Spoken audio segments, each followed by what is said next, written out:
Boa noite. Boa noite. A Dani entrou. Marcelo, Nafice. Boa noite, Edgar. Tô esperando o povo entrar para a gente poder chamar a nossa convidada especial.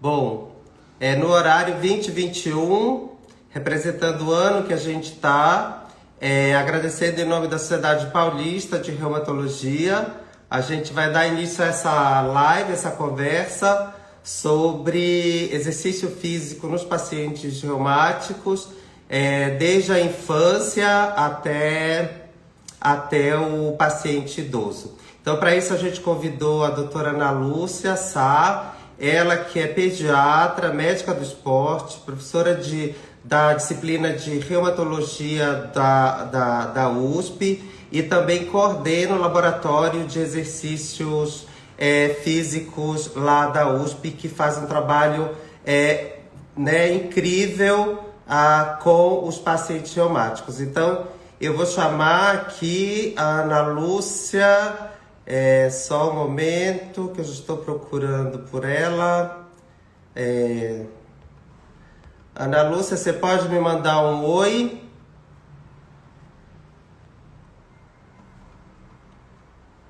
Estou mandando aqui, já mandei aqui o convite para Ana Lúcia, todo mundo me ouve. Ana Lúcia, mandei já o pedido para você.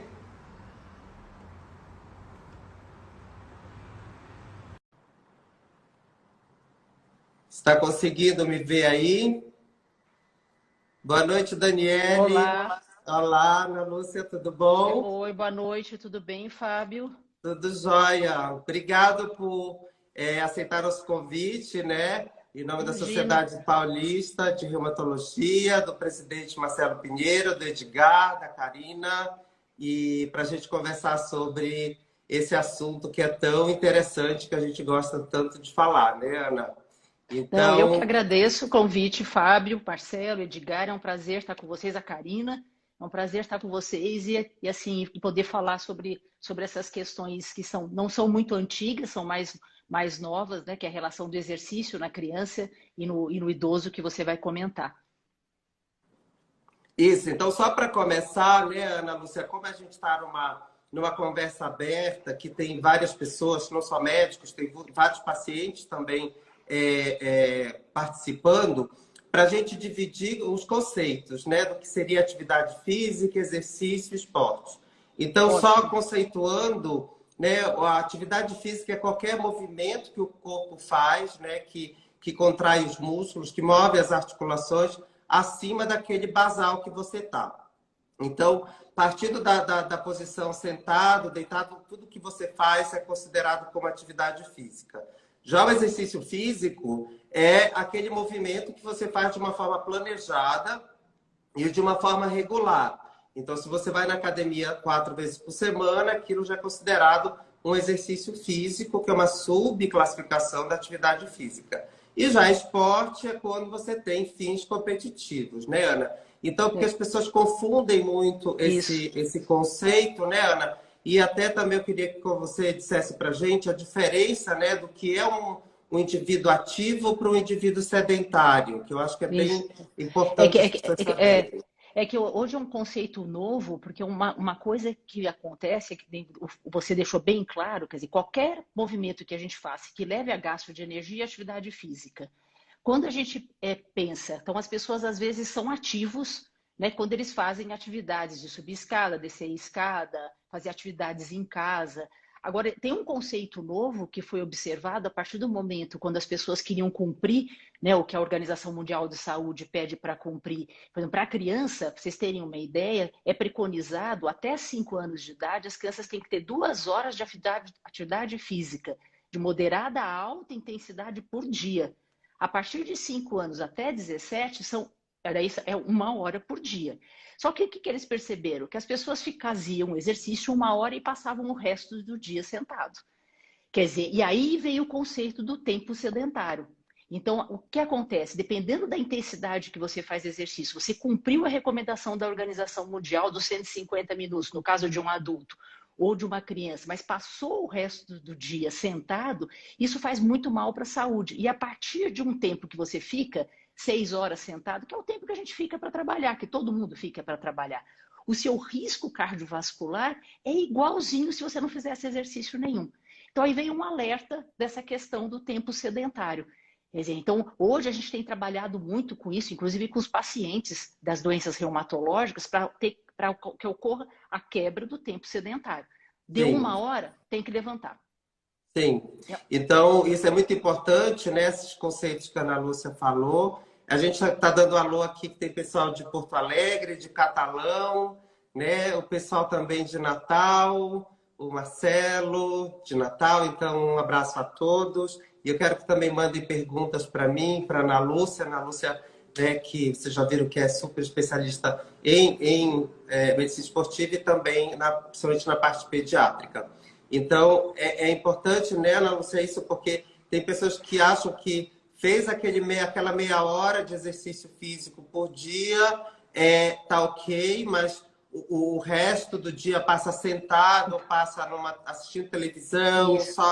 assistindo série. Então, Porque... esse efeito colateral do sedentarismo é muito ruim, né? Então, a gente sabe que o exercício ele é bom, ele é ótimo, mas o sedentarismo ele é pior ainda. Né? Então, esse tempo, na verdade, o que a gente considera não é um indivíduo sedentário, é uma atitude sedentária, né? São atividades sedentárias, que é você ficar sentado, né, na frente da televisão, é você ficar sentado na frente do computador, né? Então, a gente já tem uma pergunta aqui, Ana Lúcia, da Daniele, que ela está perguntando, na presença de atividade articular artrite, como orientar os exercícios, né?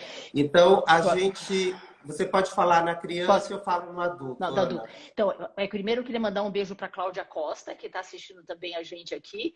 E um prazer de estar com todo mundo, de Belém, de Teresina, tem gente de todos os lugares aqui assistindo. Sim, Então, eu acho que uma coisa que é importante com qualquer doença, ainda mais nas doenças reumatológicas da infância, a gente tem poucas situações que contraindicam o exercício. Então, a gente chama assim, tem as contraindicações formais. Uma criança que está com febre, independente de se é a atividade da doença, se ela está com febre porque é uma infecção, ou uma criança que está com diarreia, com vômito, não tem que fazer exercício.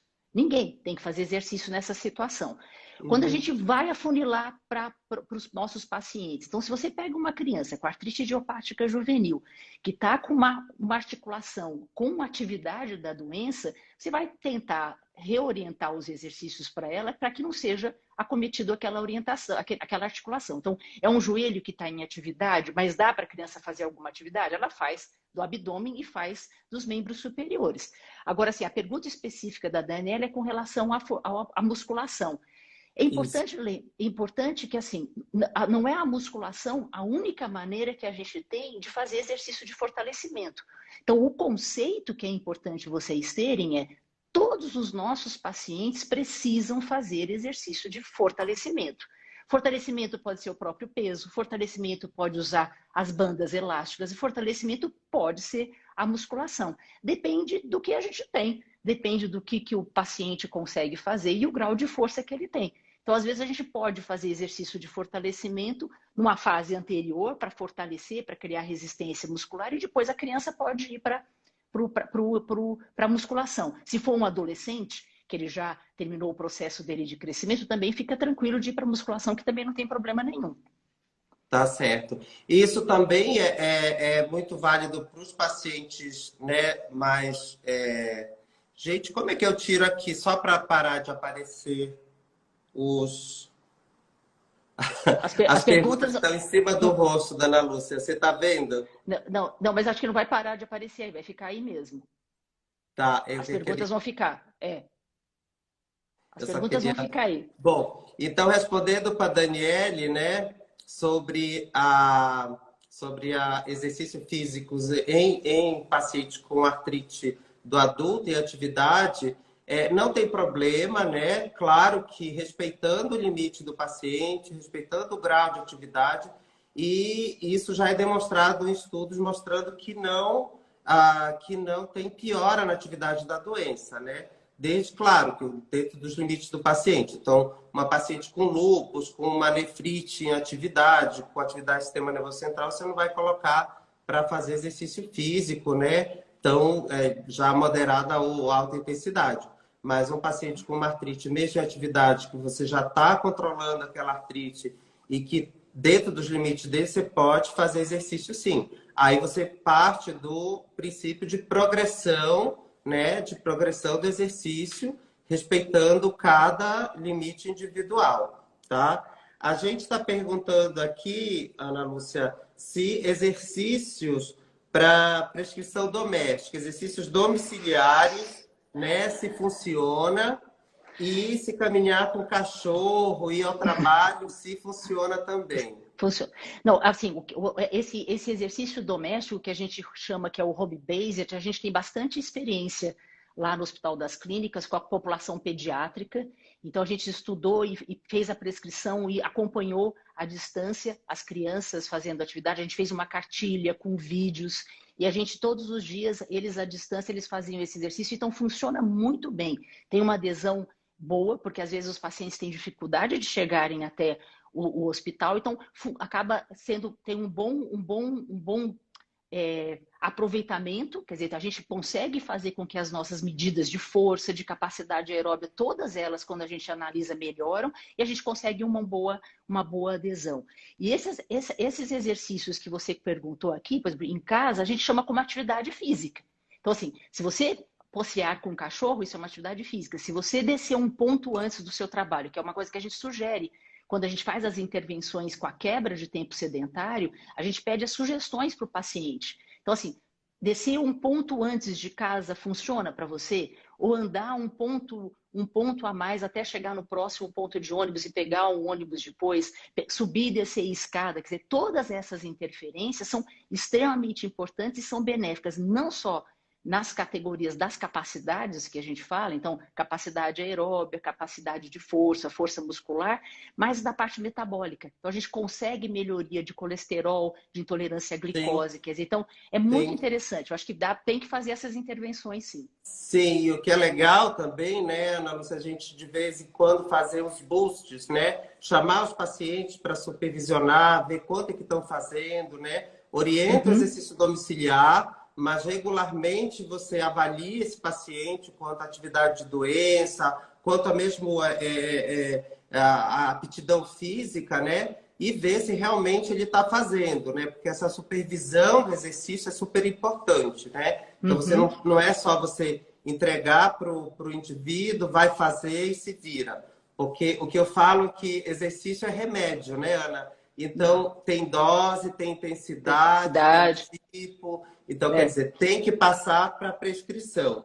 Uma pergunta da Ana Beatriz aqui é sobre miopatia aguda, se a musculação está contraindicada, algum outro exercício. Bom, essa daqui na parte do... Eu queria que você falasse da criança e eu vou falar do adulto depois. A questão, normalmente assim, quando você está com um paciente em fase aguda, onde ele está com comprometimento de força muito grande, ele não tem como ele fazer a parte de musculação. O que ele pode tentar fazer são essas quebras de tempo sedentário. Agora, a gente fez um trabalho que teve uma resposta muito interessante com os pacientes, com as crianças que tiveram uma ótima resposta saindo da fase aguda, com exercício de força, então o exercício de musculação, junto com o exercício aeróbio, que a gente dá um nome que é o exercício combinado. Então, você faz exercício aeróbio junto com o exercício de força, e eles tiveram umas respostas. A resposta foi tão boa que eles ficaram igualzinho às crianças sem comprometimento de miopatia. E um outro estudo que a gente fez, que também mostrou, daí o caso não da miopatia aguda, mas dos pacientes com miopatia refratária, aqueles pacientes que mantinham 2000 de CPK e que não melhorava. E aí a gente fez treino com oclusão, que é uma modalidade diferente, onde você oclui com manguito os membros inferiores. A gente treinou praticamente exercício de força de grandes grupos musculares, né? Fez leg press, fez cadeira extensora e fez supino, e eles tiveram uma resposta muito interessante com melhoria de força, melhoria de capacidade aeróbica sem piora da atividade da doença. Então, assim, separar bem essa questão, tá em atividade com perda de força importante, não dá para fazer o exercício, pelo menos essa experiência que a gente tem. Não sei o Fábio, se ele tem uma experiência diferente dessa. Sim, o que a maioria dos estudos em adultos eles suportam, né, que tem evidência de benefício em paciente que já está em estabilidade, um paciente que já está em tratamento medicamentoso, com uma estabilidade, né, do processo inflamatório no músculo e que também, ou que esteja com a medicação já estável. Às vezes ele mantém um certo nível de elevação das enzimas musculares, mas já está estabilizado. Então, nesses pacientes, eles estão autorizados a começar a fazer exercício de musculação, sim, né, desde que seja progressivo, que seja individualizada a prescrição, observando que o músculo do paciente com a miopatia inflamatória ele é muito semelhante também do músculo do paciente sedentário, né, que ele é pobre em mitocôndria, ele é pobre em irrigação também, né? Então, o exercício físico ele vai dar esse benefício, melhorando não só o condicionamento físico, mas até melhora da atividade da doença. E as biópsias também têm mostrado que não há piora da inflamação muscular.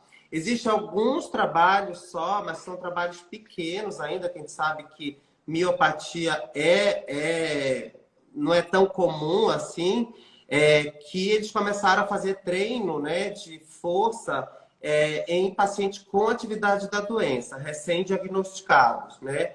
E nesses estudos pequenos não mostraram piora da atividade. Mas, assim, eu particularmente prefiro esperar um pouco, né? Trabalhar nesse início, especialmente o posicionamento das articulações, né? Porque a gente sabe que existe muito encurtamento muscular, então você orienta posicionamento, vai orientando a amplitude de movimento e depois a gente vai aumentando a carga, né, de exercício.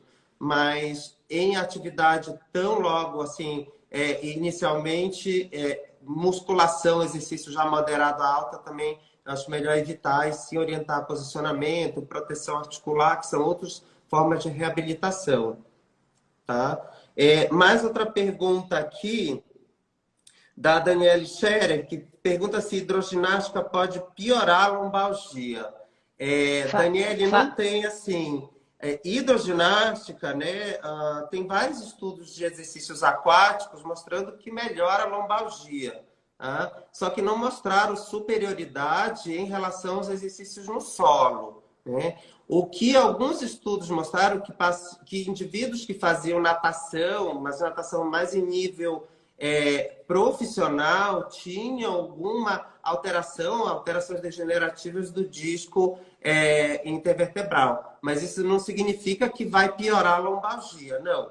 Todos os exercícios, desde que sejam bem prescritos e orientados, eles fazem bem para a lombalgia. E a hidroginástica, ele tem várias, né, vantagens da água que tira o efeito, né, da gravidade, faz com que o indivíduo tenha uma melhora da dor por causa da pressão hidrostática. E eu acredito que também criança, né, Ana? Crianças maiores, a gente já consiga esse benefício também para a dor, né?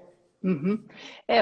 Uma coisa que eu sempre falo é que essa questão da hidroginástica, em geral, as crianças não gostam muito, né, desse tipo de prática, mas na prática da natação, no caso da lombalgia, eu nunca ouvi falar no caso de piorar a lombalgia, no caso da hidroginástica. Isso eu nunca ouvi falar. Né? Então, não, é uma coisa assim para mim... O máximo que você tem é benefício, que é igual ao exercício de solo, mas piora não, tá? Piora não tem. Fábio, volta um pouco, que tem uma pergunta sobre a questão da quantidade, da contagem de passos, da Vanessa Magalhães. Isso. A Vanessa Magalhães está perguntando. Você responde essa, então, sobre a contagem de passos, Ana. Então, Vanessa, olha, é uma coisa que vale bastante. Então, assim, hoje, cada vez mais estão se desenvolvendo os dispositivos, seja no celular, dos relógios. Então, é bastante interessante, sim. Se você conseguir cumprir a recomendação dos 10 mil passos por dia, é perfeito. Então, vale tudo, assim, tudo é importante. Então, assim, quebra de tempo de sedentário começa daí. Então, deu uma hora, você levanta. Isso é real, isso funciona. Já tem muitos estudos com pacientes com diabetes e com outras doenças crônicas. E agora a gente está estudando com os pacientes da artrite reumatoide lá no HC. E a contagem de passos também é bastante bastante importante e eficaz.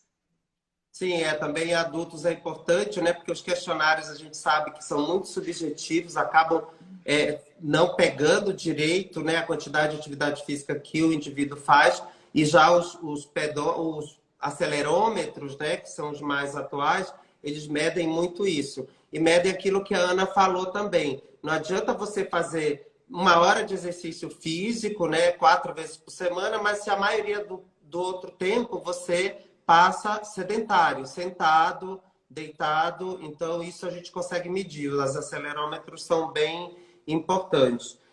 Perguntas aqui quanto ao alongamento. Tem umas 3 perguntas com alongamento para espondilite, né? Se os alongamentos funcionam para espondilite anquilosante e também para fibromialgia. A gente sabe que funciona, tá? Funciona bem, sim, tá?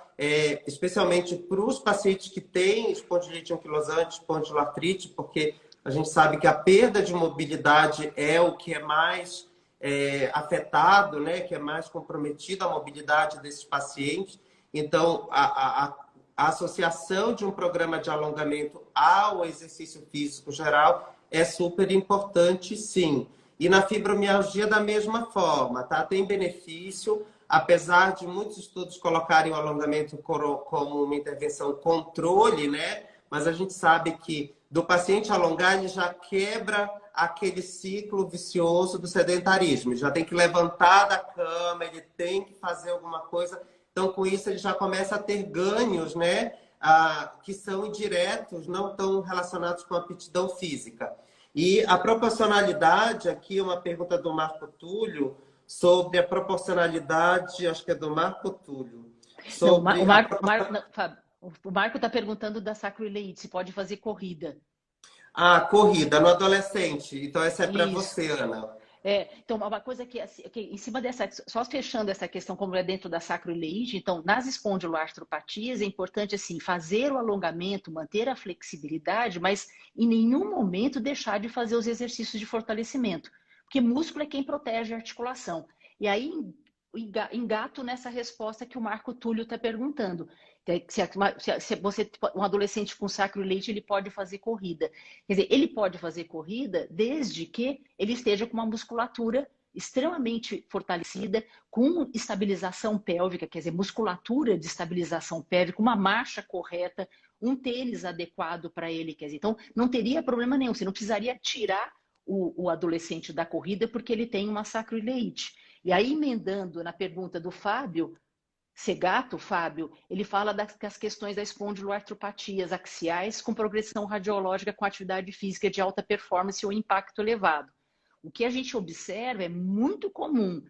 Quem faz esporte de alto rendimento, adolescente com esporte de alto rendimento, eles têm imagens que confundem muitas vezes a gente que se tem uma sacroileite mecânica ou se é uma sacroileite inflamatória. Quer dizer, daí pelo local da região da sacroileite, a gente fica mais pensando em mecânica e não em inflamatória. Mas não que haja uma progressão de piora, pelo menos eu não observo isso nas crianças, mas no caso das crianças, no caso da espondiloartrite, mas no caso dos adolescentes. Eu não sei se o Fábio tem essa experiência de piora de evolução com os pacientes que são atletas.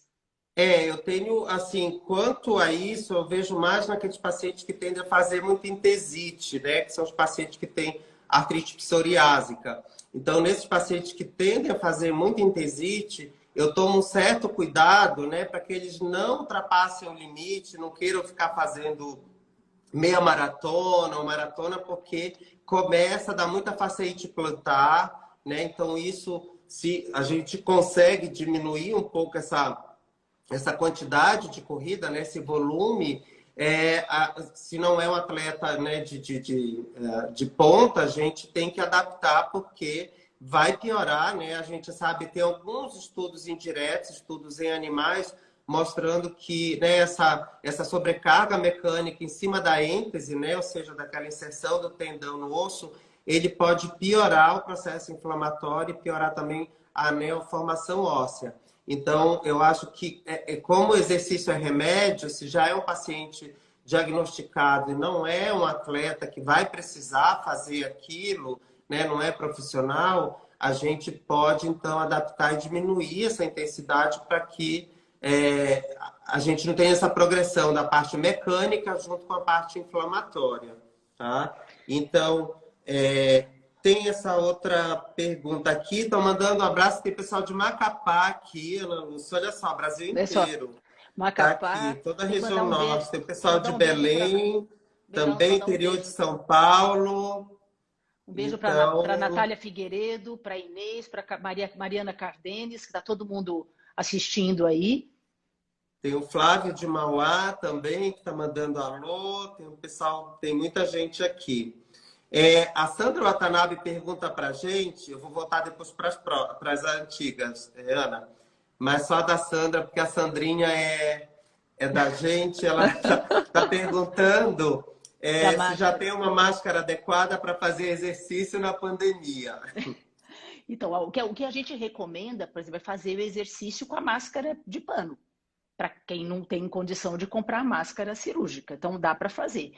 A gente está estudando, Sandrinha, lá exatamente isso, testando vários tipos de máscara e fazendo teste ergospirométrico para saber se existe uma diferença de capacidade aeróbia. Os trabalhos que saíram até agora, são pouquíssimos, mas eles mostraram que não há diferença, né, de capacidade aeróbia, de VO2, quando você analisa os diferentes tipos de máscara.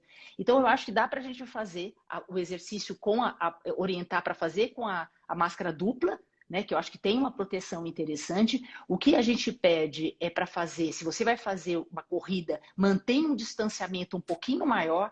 Então, assim, você não vai fazer uma corrida com 1,5 metro só de distanciamento, aumenta para 3 metros de distanciamento, e se você for pedalar, o ideal é que você fique até uns 20 metros de distância, porque você tem um fluxo muito maior quando você está fazendo um esforço muito grande. Mas, por enquanto, a gente pode continuar usando as máscaras de pano, que elas funcionam. Se você tiver possibilidade de fazer o exercício, ele é mais confortável. Né, fazer com a máscara cirúrgica, ela acaba sendo mais confortável do que com a máscara de pano, mas a gente pode fazer do mesmo jeito. Só tomar cuidado, né, Ana, que às vezes tem que ter uma máscara extra porque elas molham Isso. muito fácil, né? E da forma que molham também, além de não protegerem, né, mais a filtragem, elas começam também a prejudicar a respiração, porque elas começam a ter mais, né, um impacto na respiração. Então, eu acho importante isso, que eu já vi várias pessoas correndo com a máscara encharcada.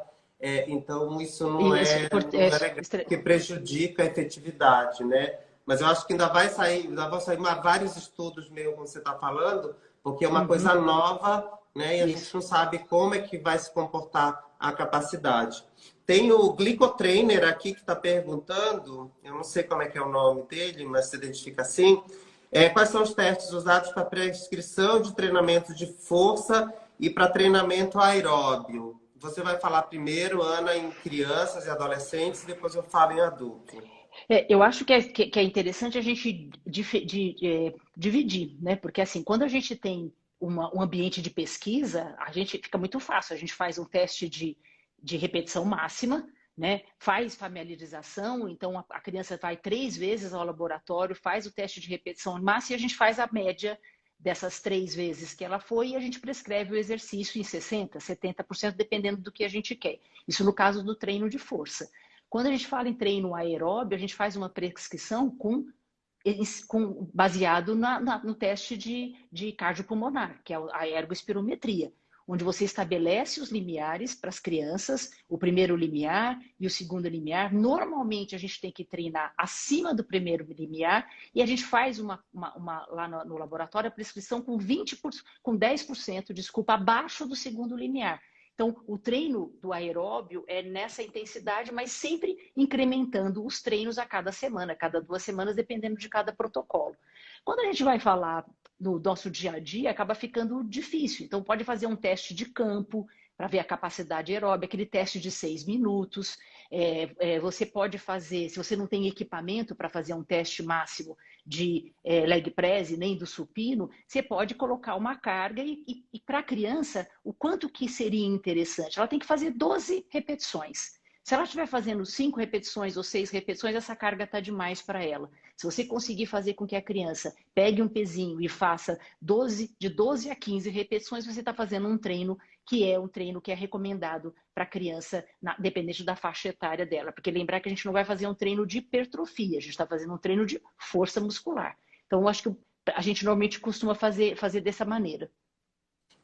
Para adulto também é uma coisa quando a gente está num ambiente né, de pesquisa, em que também a gente usa o teste ergospirométrico, né, para medir a capacidade aeróbica. Com isso, a gente prescreve o exercício físico usando os limiares, né, que fica muito mais objetivo o treino. E para treino de força também a gente usa uma repetição máxima, mais em adulto, né, que é o que é mais utilizado, que é mais prático, usando um músculo de membro superior e de membro inferior, que pode ser o extensor de joelho e para a máquina, para bíceps, né? E que eu acho que é um teste que também dá para ser aplicado na prática e, né, das academias, porque a maioria das academias tem esses aparelhos, né, para adultos. E também o teste ergospirométrico, claro, a gente não tem para todo mundo, mas você tem que fazer também um teste de campo, né, de caminhada de 6 minutos. Você pode fazer um teste indireto. O importante que eu queria colocar nessa pergunta é a avaliação pré-participação, gente. Então, em indivíduos já, né, com adultos que têm fatores de risco, né, hipertensão, diabetes, obesidade, com uma outra doença, é importante fazer uma avaliação cardiopulmonar antes de prescrever o exercício, né? Porque a gente fez um estudo aqui no setor, que foi o estudo do Marcelo e do Edgar junto com a gente, com os pacientes com espondilite, lúpus e artrite reumatoide. A gente observou que esses pacientes tinham uma grande proporção de alteração no teste ergométrico, né, de esforço, sem eles terem histórico nenhum antes de sintoma cardíaco. Então, às vezes, a gente pode se deparar com um paciente desse. Uma pergunta do Marcos aqui, que senão a gente vai perder, que ele fez logo no anterior, se existe uma proporcionalidade de treinamento, de alongamento, força aeróbica para fibromialgia. O que existe são rankings, né, de efetividade de exercícios para fibromialgia. Então, o que se coloca que tem mais evidência, que tem mais potencial de melhora na dor, são os exercícios aeróbios, primeiro, depois os exercícios de força e depois os exercícios de flexibilidade.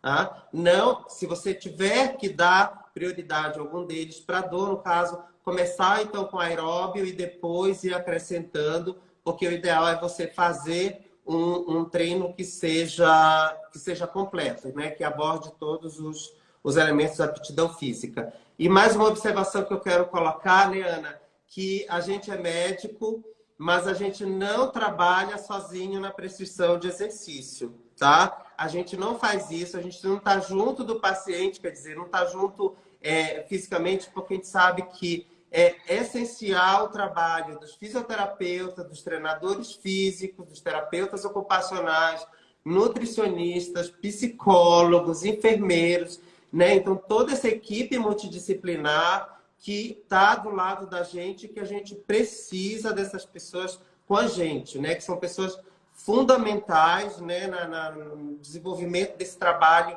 de atividade física e de exercício físico, não só em adulto, mas também em crianças, né, Ana? Eu queria que você colocasse também, porque é importante, a gente tem que frisar essa importância aqui.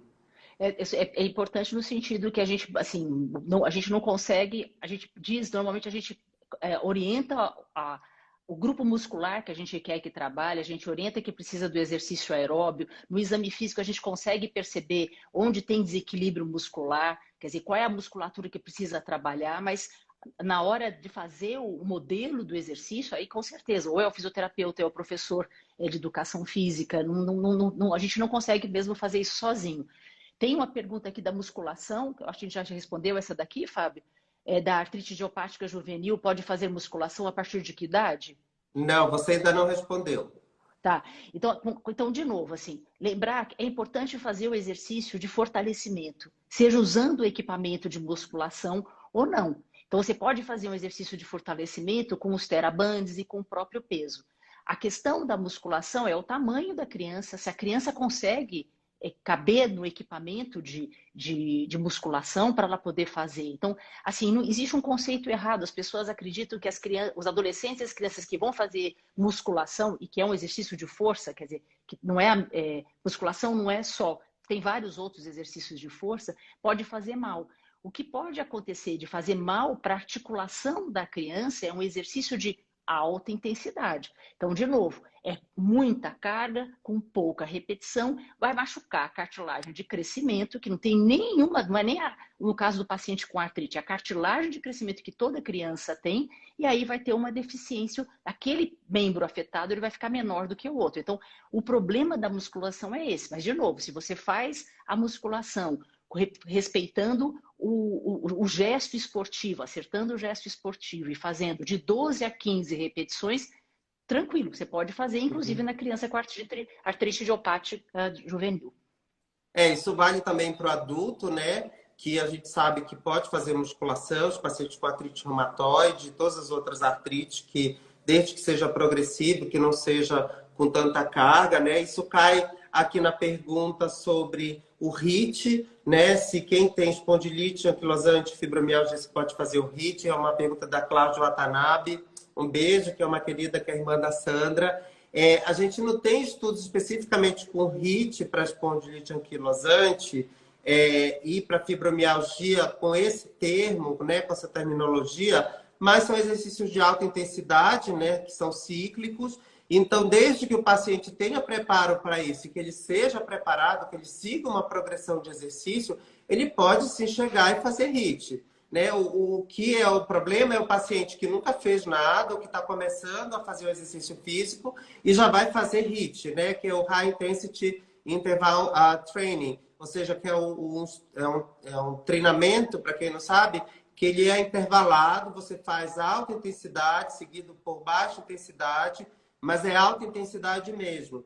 Então, eu acho que pode fazer, mas desde que os pacientes sigam uma progressão de exercício para chegar lá, né? Porque exercício de alta intensidade é o resultado de progressão, né? Como a Ana Lúcia falou, né? Você tem que progredir de acordo com que a gente vai seguindo o paciente da gente ou o indivíduo, tá? Uma experiência que a gente tem, Fábio, lá no HC, com as pacientes com alta intensidade, as pacientes com fibromialgia, elas não toleram exercício de alta intensidade. Sim. A gente tem que, então, o HIIT eu não acho que é muito indicado, porque talvez elas não... Com espondilite eu não saberia responder, mas com a experiência que a gente tem com fibromialgia, são exercícios assim, trabalhando naqueles limiares, porque o HIIT significa trabalhar muito próximo da exaustão. E as pacientes, elas não toleram muito esse tipo de exercício. Por isso que eu falei que assim, é progressão, né? Porque a gente não vai dizer não pode fazer, né? Porque eu acho que em exercício físico é muito difícil a gente já dizer não pode fazer, né? Porque tem gente que, eu quero fazer, ok. Você quer fazer? Então vamos seguir uma progressão que seja, né, para esse objetivo. Mas não que parta da prescrição da gente já de cara fazer HIIT no paciente que ele vai ter problema, porque a gente sabe que paciente com fibromialgia tem uma intolerância ao exercício muito grande. Uma pergunta para você, Ana, sobre a Ronald Schulain, se pode fazer exercícios e quais? E para osteoporose também, eu acho que talvez essa pergunta para baixa massa óssea em criança e adolescente. No caso do Enoch Schonlein, é como qualquer doença reumatológica, não vai fazer na fase aguda. Então, tem que esperar passar a fase aguda da doença para poder você iniciar a atividade física. Lembrando que assim que passar a fase aguda, você pode fazer e daí depende. Por exemplo, assim, eu já tive pacientes que eram atletas de alto rendimento que tiveram a púrpura de Enoch Schonlein e a gente esperou uns 2 meses para poder voltar ao nível de plaqueta do valor normal, que é acima de 150, para você liberar para fazer a atividade física. E aí não tem o que é melhor e o que é pior. Aí ele pode fazer qualquer coisa. Se já era ativo e dependendo do que ele fazia, ele volta a fazer o que ele está acostumado a fazer. E se ele nunca fez, é iniciar o programa. A gente trabalha sempre com os 3 pilares, até 4, né? Que hoje a recomendação do Colégio Americano de Medicina do Esporte é trabalhar a força, trabalhar o condicionamento aeróbio, trabalhar a flexibilidade, que para os nossos pacientes é super importante, e a questão neurofuncional. Quer dizer, o neuromotor é extremamente importante. Uhum. E isso faz muita diferença para os nossos pacientes ter esse tipo de treinamento. Então, é abordar os quatro pilares do treino. Sim, perfeito. Esse é outro, né, outro ponto que a gente precisa frisar mais para os colegas e também para os próprios pacientes que estão aqui, que é você seguir esses 4, né, pilares de atividade física, de aptidão física na hora de fazer exercício. A Daniele pergunta aqui qual a melhor abordagem para síndrome do impacto femoroacetabular. Bom, não tem uma receita de bolo para impacto femoroacetabular, mas o que se procura sempre é fortalecer a musculatura de core, né, de estabilizadores de tronco, os estabilizadores de pelve, né, de glúteo, quadríceps, para você poder estabilizar melhor essa articulação e também corrigir algum gesto esportivo que o indivíduo esteja fazendo de forma errada, né? Então, você vê o que está sendo feito de forma errada, porque se você não tirar esse fator que é predisponente, não vai adiantar. A Camila pergunta sobre exercícios aquáticos, se são seguros em pacientes com osteoporose estabelecida. Sim, são seguros, tá?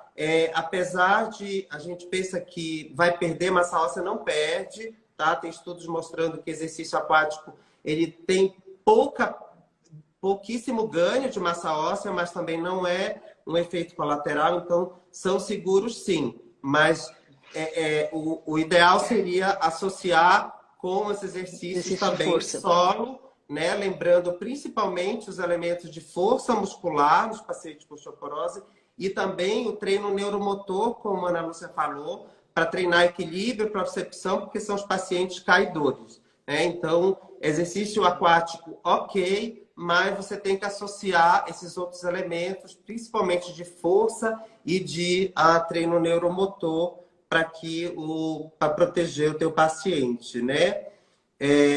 Uma coisa, Fábio, que eu acho que pode ser interessante para a Camila é tomar cuidado com os exercícios, que você pode ter sobrecarga na coluna e você pode ter fratura. Então, por exemplo, assim, quando o paciente tem osteoporose estabelecida, alguns testes de força de tronco, a gente já aboliu lá no nosso laboratório. Então, alguns exercícios de sobrecarga na coluna não fazer por conta de ter esse risco, né? Mas os outros exercícios, eu acho que não tem nada de nenhuma contraindicação, né? Aqui tem uma pergunta da Emi Abrão, que é o paciente, se dor lombar crônica pode ter uma causa somente por questão muscular, porque ela acha que os ortopedistas dizem que só tem, geralmente, causa muscular. Bom, a gente sabe que 95% das lombalgias são de origem mecânico-postural, a gente coloca no geral, porque tem origem mecânica, tem origem postural, pode ser um pouco de músculo, ligamento, discal. Ou seja, você não consegue identificar aquela estrutura anatômica que está comprometida, né? E geralmente é mais de uma estrutura, não é só músculo. Você precisa ver postura, você precisa ver se tem alterações, né, ergonômicas. Então, a maioria das lombalgias são dessa origem, sim. Mas em torno de 5%, eu acredito que até mais das lombalgias, tem causas que são inflamatórias, neoplásicas, infecciosas, e aí que a gente precisa ficar de olho, tá? Mas, de fato, a parte de muscular, mecânico, postural é o que é mais comum. Sobre evidência de treinamento funcional em fibromialgia, sim, já tem algumas evidências, inclusive tem um estudo da gente aqui da escola, que foi feito pela Giovana, uma educadora física, em fibromialgia, mostrando que tem benefício na melhora da dor e de capacidade funcional nesses pacientes. Lembrando que treinamento funcional, não é crossfit, tá? Porque teve uma outra pergunta sobre crossfit em paciente reumático. Assim, é bem complicado, tá? Porque o que a gente tem observado nos movimentos de crossfit são movimentos que são muito bruscos, que são movimentos não são tão ergonômicos para os pacientes da gente. Então, eu não recomendo, né, em geral, para os pacientes, porque eu acredito que o índice de lesão é grande, né? São pacientes que já têm tendinopatia, já têm bursopatia, já têm estabilidade articular, e a gente pode ter um resultado não muito legal com o paciente da gente fazendo a CrossFit, tá? Agora, claro, se for um paciente com uma espondiloartrite inicial, que esteja controlado, que não tenha nenhuma lesão ligamentar importante, que não tenha nenhuma lesão, nenhuma tendinopatia importante, a gente pode até conversar, mas isso a gente tem que fazer uma avaliação antes para liberar. Eu acho que essa ideia que a Ana Lúcia também tem sobre treinamento de CrossFit. Eu acho que assim, uma questão importante o CrossFit, eu acho que são exercícios interessantes, porque só que assim, eles têm que se respeitar muito a habilidade de cada pessoa. Então tem a questão dos pacientes reumatológicos que têm limitações específicas, algumas articulares, então esse tipo de exercício vai ter que sair. E vai ter que fazer a mesma coisa. Não dá, por exemplo, para uma criança fazer treino de CrossFit, que já estou atendendo muita criança que faz, não especificamente criança com doença reumatológica, mas não dá para ele fazer um treino de CrossFit igual um adulto faz.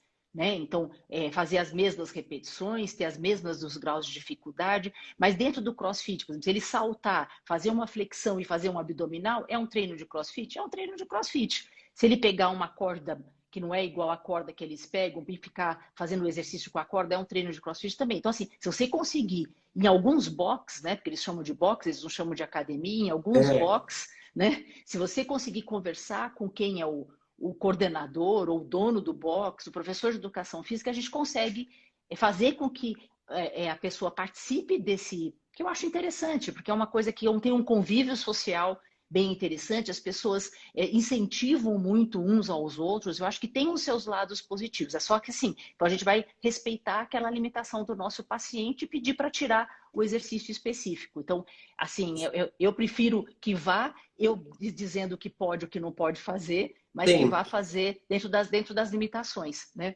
Sim, um problema que a gente tem também em exercício, porque CrossFit é um exercício em grupo, né? Acaba sendo um exercício que é meio em grupo. Existe uma supervisão, mas não é uma supervisão tão em cima e a gente acaba, né, colocando o nosso paciente, que às vezes nunca fez nada, para ir num grupo. E a gente sabe que, por exemplo, em fibromialgia, um dos fatores, né, que são de mais abandono de programa de exercício é você colocar no grupo, porque a paciente não vai conseguir acompanhar, vai ter piora da dor, e aí a gente vai ter um efeito colateral, que é o abandono de uma atividade física que poderia ser benéfica. Então, isso, como a Ana falou, é sempre levar a prescrição, né, do médico do que pode e o que não pode. Então, para os colegas que estão assistindo, médicos, sempre prescreverem as limitações, prescreverem até que limite pode ir, e para os pacientes pedirem para os seus médicos também, na hora de liberarem o exercício físico, que tipo de exercício você pode fazer. Pode fazer. Porque é individualizado. É individualizado isso de acordo com o limite de cada um. Tem uma outra pergunta aqui, se tem contraindicação de Pilates para quem tem osteoporose estabelecida, ou seja, com fratura vertebral, da Diana. Assim, o Pilates, ele é um grupo, né? Ele envolve um grupo de exercícios, que são exercícios desde os mais básicos até os mais avançados. Então, desde que você respeite, né? Não faça exercícios de extensão, de flexão, de torção de tronco, você pode sim fazer, né? Mas daí, mais uma vez, você leva a prescrição, né? Você faz a prescrição para o teu paciente, dizendo, ó, são exercícios de estabilizadores de tronco com, né, o tronco neutro, e evitar os exercícios com flexão, extensão e torção extremas, né? Porque isso pode ser perigoso. Mas não tem contraindicação, não. Eu acho que é até interessante, né? Uma modalidade interessante para os pacientes que têm osteoporose. Eu acho que complementando aí, tem uma pergunta aqui que estão pedindo para a gente comentar sobre o Pilates. Eu acho que o Pilates é uma técnica extremamente interessante, tem bastante estudo, né, evidenciando um efeito benéfico, né, no caso, porque ele trabalha a resistência muscular, né, dependendo do grau, quer dizer, que existe até alguns alunos, né, que conseguem um grau de condicionamento, que conseguem até trabalhar fortalecimento mesmo, né, junto Uhum.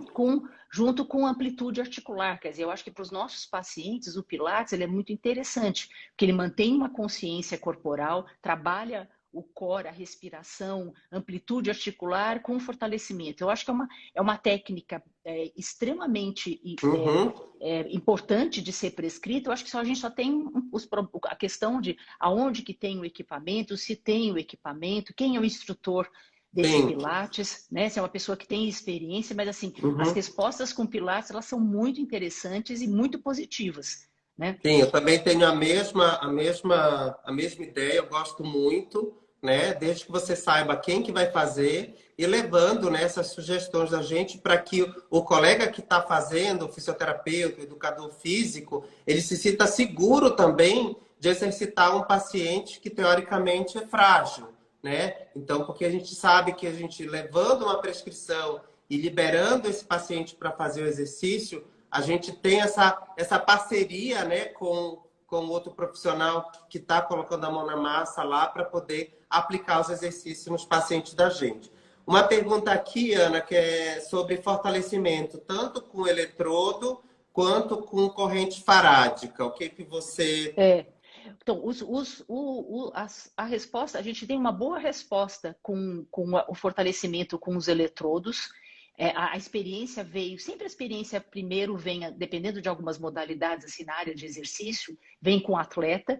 Então, a gente tem o Compex, que é um aparelho que se usa muito para recuperação com atleta, com lesão, e você mantém o estímulo a priori, se ele não consegue fazer movimento tem que manter um isométrico, ele não consegue fazer movimento isotônico, mas a gente consegue manter um isométrico e depois na recuperação seguinte. Então, começa sempre com o atleta que a gente tem uma boa resposta. E com os pacientes a gente também tem, porque às vezes o paciente não consegue pegar uma carga tão alta para poder ter um ganho de força de forma eficaz.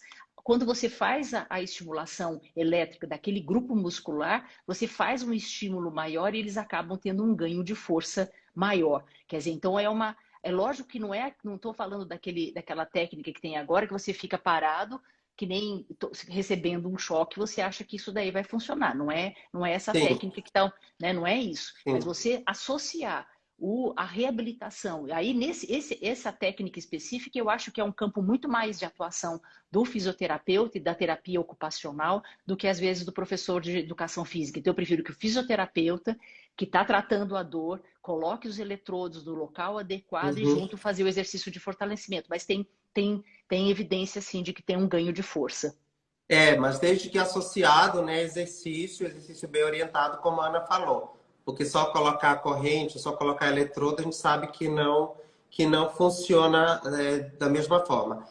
A Rosana passou por aqui, ela perguntou se o mesmo vale do Pilates para Yoga. Não, Rosana, tá? Porque são modalidades diferentes, tá? A Yoga trabalha muito com flexibilidade, muito trabalha com respiração, trabalha com contração muscular, mas tem algumas posturas, né, que são as posturas que trabalham extremos de mobilidade, especialmente da coluna, tanto vertebral quanto lombar. Tem muito apoio de braço, então a gente tem que tomar muito cuidado na hora de liberar para yoga. Por exemplo, um paciente com osteoporose estabelecida, eu não liberaria para yoga, porque para fazer os movimentos no geral, vai fazer aula de yoga. Não.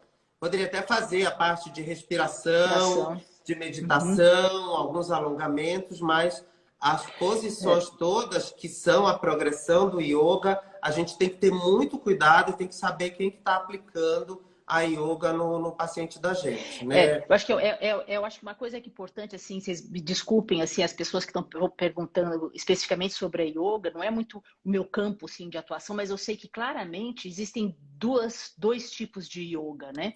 Então, existe aquelas yogas, como o Fábio está dizendo, com as posições de ficar de ponta cabeça e com posições difíceis, que é uma linha de yoga, e tem um grupo da yoga que faz, como o Fábio disse, a respiração, posturas e flexibilidade, e inclusive a gente não tem lá, assim, no nosso grupo, né? Pode ser que tenha no HC, mas no nosso grupo não tem, mas eu sei que tem um grupo muito forte de yoga no Einstein, que eles fazem trabalhos assim muito interessantes com pacientes com o uso da yoga e da respiração. Quer dizer, eu acho que quem trabalha, acho que é o Mauro, não é, que trabalha com yoga?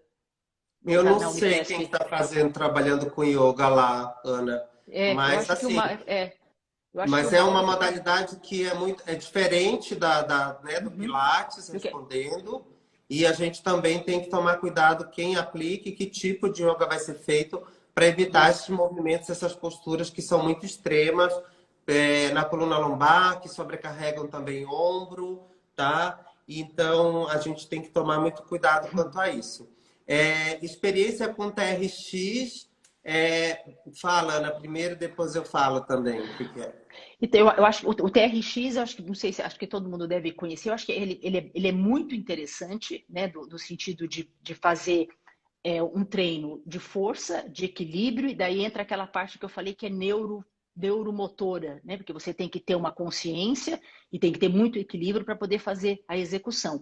Eu acredito que, assim, às vezes, dependendo do como estiver os nossos pacientes, eles precisam fazer um jeito um pouco mais quadrado de fortalecimento para dar um pouco mais de força, para depois a gente ir para o TRX, onde você tem que ter um domínio corporal, um domínio de fortalecimento de core, de estabilização de escápula, de estabilização de pelve, para fazer o exercício de uma forma correta. Então, dependendo de como é o paciente, eu acho que ele tem que ter um passo anterior para fazer exercícios de Sim. fortalecimento e ter uma consciência melhor, mas o TRX é maravilhoso também, é uma coisa que Hum. não tem um custo muito alto e tem uma resposta bem, bem interessante.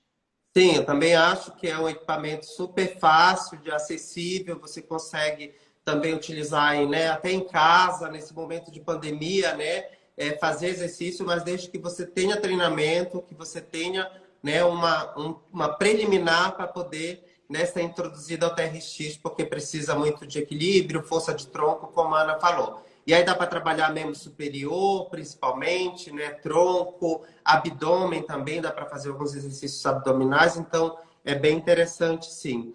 Ana, nosso tempo está acabando, a gente falou 1 hora. Gente, que loucura, Parece não que foi? não, parece que Parece não, que não estava foi, tão mas interessante, a gente não passou conseguia super vencer. rápido. A gente pede desculpa aqui se a gente não conseguiu. Ficou uma pergunta, sabe, de quem? Do presidente para a gente responder. A gente vai A gente responder para responde depois para ele. A gente responde para ele, a gente responde para ele. Mas A assim, eu gente vai acho que responder para ele. depois a gente Faltou o responde. presidente. A gente Mas eu responde acho que depois. teve uma participação muito legal, né, Ana? E foi. A gente conversou sobre vários temas, né? Sobre várias modalidades. Então, para vocês verem o tanto de que interessante, né? Então, eu quero agradecer a Ana, a todo mundo que estava aqui. Tá, Ana? Deixa a tua mensagem final, porque a gente A gente, vai. eu acho que assim, eu agradeço o convite, mas eu queria agradecer todas as pessoas. A gente viu que tem gente do norte, do nordeste, do sul, do centro-oeste, quer dizer, do Brasil inteiro. E isso Sim. assim me deixa muito feliz. Eu estou muito triste com essa pandemia, como todos os nossos colegas da sociedade, por tudo que está acontecendo, mas eu acho que uma coisa boa que fez foi isso, a gente fazer com que com as lives a gente consiga atingir as pessoas e os pacientes que também nos assistiram de todos os cantos do Brasil. Então, conseguir discutir e falar o que a gente está acostumado a fazer. Então, foi um prazer imenso ficar aqui essa 1 hora com vocês. Me desculpem aqueles que a gente não conseguiu responder. Depois a gente vê com o Marcelo se a gente consegue responder alguém, mas eu estou à disposição para qualquer pergunta, vocês podem mandar para mim. Tá, joia. A gente também agradece todo mundo que estava aí, colegas do Brasil inteiro, de norte a sul, de leste a oeste, aos pacientes e desejar uma boa noite, que a gente saia logo dessa, tá bom, gente? Muito Um obrigado, beijo, obrigado, Sociedade beijo para todo Paulista, mundo. e até a próxima, gente.